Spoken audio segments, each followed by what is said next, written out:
yàbbi ci moom rawatina ñi nga xamante ñoom ñooy waa kawam di waa parti bu Pastef gile xëy na ci daal di xaati moom Walf Quotidien des ci chronique aussi de Ibrahima Anne ak le premier ministre et son nombre donc di Diomaye ak Sonko yi Diomaye Sonko regard extérieur Mohamed Boun Abdallah Dionne ou la fierté donc d'être sénégalais ñëwaat na ci bu baax a baax moom mi di Walf Quotidien le quotidien yéen kaay itam des na ci dédicace bu livre bu Madiambal Diagne bu yees bi le chacun sa part de Wade donc ñëwaat na ci témoignage de Habib Sy Amadou Ba Babacar Gaye maître Doudou Ndoye et cetera ñi nga xamante ni ñëpp da jot nañ cee àddu Madiambal Diagne nag ne j'ai pratiqué Wade je l'ai observé j'ai discuté avec des gens qui étaient son intimité ne daal waxtaan ak Wade toog na saytu ko donc waxtaan na ak moom waxtaan na ak ñoo xamante ne aussi ñu ko jege woon lañ te xamal ko lu biir rek lu biti donc ñëwaat na ci bu baax a baax ci cérémonie de dédicace boobee nga xam ni fa la daal di yëkkatee kàddu yooyu le moom mii di journaliste Madiambal Diagne enquête quotidien ci accusation aussi contre la cour des comptes la xëy les vérités d'Aliou Niane moom Aliou Niane ak ay dëggam ci xët bu njëkk bu journal bi ne permettra donc à aucun pouvoir de s'immiscer dans le travail de la cour moom Amadou Niane ne daal du may benn pouvoir mu dugg ci liggéeyu cour des comptes googu la nga xamante ni moom la daal di jiite selon les dispositions de la loi organique on donc peut faire un audit des finances publiques sur 3 mois ne daal mënuñu def loolu disposition bu loi organique bi moom moo ko daal di wax mënuñu def audit bu donc finance publique yi ci au delà donc de en deçà de 3 mois ñëwaat na ci bu baax a baax moom enquête quotidien ci accusation donc contre la cour des comptes ak vérité yu Aliou Niane ci xët bu njëkk bu journal bi les échos yéenekaay itam des ci nouveau livre bu Madiambal Diagne bi Wade 1001 vie la ko daal di duppee les cours croustillants donc les croustillantes révélations sur maître Abdoulaye Wade mu à lire donc ci les échos yéenekaay tribune quotidien ci premier ministre Ousmane Sonko daal di xëyee le premier ministre super fort président en retrait moom njiitu réew mi daal moom lu mu bëgg moom mooy un premier ministre super fort Sonko donc manœuvre Diomaye s'efface noonu la ko titré moom mi di tribune quotidien point actu itam ci le président de la République Bassirou Diomaye Faye face à la presse la daal di xëyee il n'a jamais été question de changement de régime au cours des assises de la justice ne daal mosuñoo sax wax lu jëm ci wàllum changer ay régime ci assise de la justice yooyu un premier ministre fort a des avantages énormes dans l'exécution des charges présidentielles di ay kàddu yi son excellence ci xët bu njëkk bu point actu c'est Dieu qui donne le pouvoir ne daal yàlla mooy joxe nguur un dialogue national sur les grands désaccords dans l'espace politique le 28 mai ak les TDR aussi bientôt présentés aux parties prenantes ak li nga xamante ni moom moo di le ministre des finances bi nga xam ne invité nañ ko mu daal di implémenter lii di les réformes contre les dérives donc ñëwaat na ci bu baax a baax moom point actu Vox Populi itam des ci 2 mois après la publication donc du rapport sur la situation des finances publiques yu Sénégal yi la cour des comptes mu ni nag la cour solde ses comptes et clarifie ñoom ña ngay leeral à travers Aliou Niane donc président de la chambre de discipline financière contre-attaque vigoureuse donc ci critique yi nga xamante ni cour des comptes moo ngi koy daal di jot moom Aliou Niane indi na ci ay tontu ak i leeral yu am solo mu ngi ci xët bu njëkk bu Vox Populi L'As quotidien itam des ci sujet boobule mu nag sujet à une salve de critiques suite à son audit sur les finances publiques la cour des comptes se lave à grande eau donc ñoom ñi ngi ragg seenub der ñoom cour des comptes à travers Aliou Niane ba léegi ci xët bu njëkk bu L'As quotidien L'Observateur ci maître Babacar Ndiaye moom la daal di xëyee l'interview brûlante am na interview daal bu tàng jër boo xamante ni jot nañ ko def ñoom waa L'Observateur c'est le ministre de la justice ci kaddu yi maître Babacar Ndiaye ni daal ministre de la justice moom mooy directement concerné par la réponse donc du président de la République Diomaye Faye ne daal moom la Diomaye doon tontu ci ab jàngat ci donc émission bi nga xam ne def na ko ci ginnaaw le 4 avril il doit donc poser des actes forts pour accélérer la marche de la justice des injonctions donc émanant des autorités du régime précédent ont entravé le travail de la SNR donc Omar Sarr devrait même éprouver donc de la gêne à se prononcer sur la grave situation que traverse le pays ñëwaat na ci bu baax a baax moom L'Observateur ci xëtam mu njëkk tey ci donc jàngat bu maître Babacar Gueye ci donc tonti njiitu réew mi les sources a itam des ci raison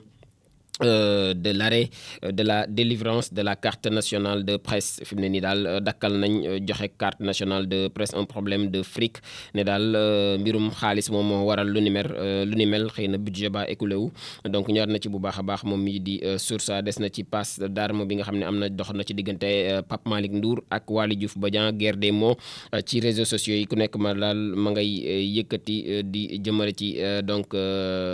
ci régime keneen ko wala sax ci njiitu keneen ki le duel par procuration entre Pape Malick Ndour ak kii di Waly Diouf Bodian critique yéen kaay itam des ci l'expert de droit et protection de l'enfance dépoussière donc le code de la famille remplacé puissance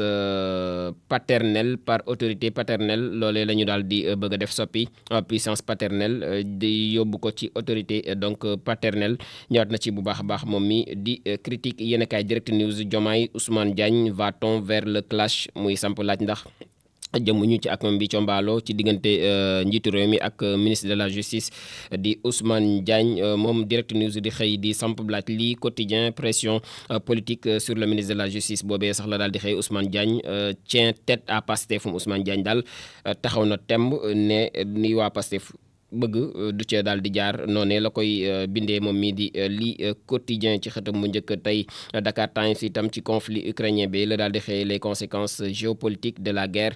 muy am fële ca Ukraine ak Russie daal conséquences géopolitiques yi moom Dakar Times ci la daal di xëy xaatim Libération yéen kaay ci mbirum prêt supporté par la SOGIP pour la construction de l'université Amadou Mahtar Mbow moom la daal di xëy 46 milliards de francs CFA yoo xam ne engagé nañ ko en toute illégalité pour un contrat finalement résilié donc ñëwaat na ci bu baax a baax ci cooloole muy mbirum bor gi nga xamante dañ ko daal di supporté par la SOGIP pour daal di tabax lii di université Amadou Mahtar Mbow titre Libération yéenekaay l'info yéenekaay ci bilan d'étape contrat d'armes ak 45 milliards parc en justice ak opposition noonu la daal di xëy le ministre Daouda Ngom sans langue de bois moom ñëwaat na ci bu baax a baax moom mi di l'info yéenekaay yor bi ci Ousmane Sonko la xëyee AIBD SA ak Air Sénégal c'est gouffre à milliards à l'agonie fi nga xam ne daal daanaka ay milliards la daan génn jamono ji sooxee na lool ña nga ca sax sukuraat muy AIBD SA ak lii di Air Sénégal les 20 commandements salvateurs du premier ministre Ousmane Sonko loolee la daal di xëy moom journal bi Le Soleil yéene kaay ci lancement de la caravane Space Bus 2025 la daal di xëyee l'espace en ligne de mire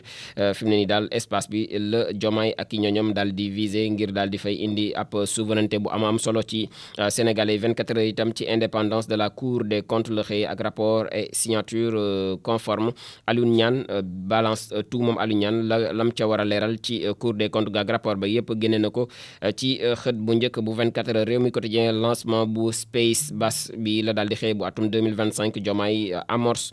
donc la démocratisation donc des sciences spatiales ñëwaat na ci bu baax a baax ci coppite googu lekk innovation yi nga xam ne ñu ngi koy def ci wàllum espace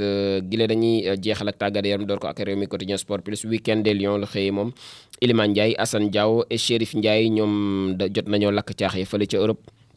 donc bu ñu sukkandikoo ci réew mi quotidien sport plus coupe du monde de beach soccer ak calendrier des Lions bi nga xam ni daal nañ koy fësal ñëwaat na ci bu baax a baax le Dakarois sport ci nouvelle mesure sur l'heure de la fin des combats la daal di xëyee muy heure yi nga xam ne moom nañ jox ngir arène bi daal di tëj grogne donc des acteurs de la lutte ñoom mer nañ ci ba foot ginnaaw sax gis nañ ci sax combat bi nga xam ne moo doxoon ci diggante Ada Fass ak Lac de Guiers 2 daanaka balaa 19h combat ba jeex na ñëpp ñibbi seen kër Ziguinchor ak renforcement de capacité yi la FSF outils donc les délégués fédéraux et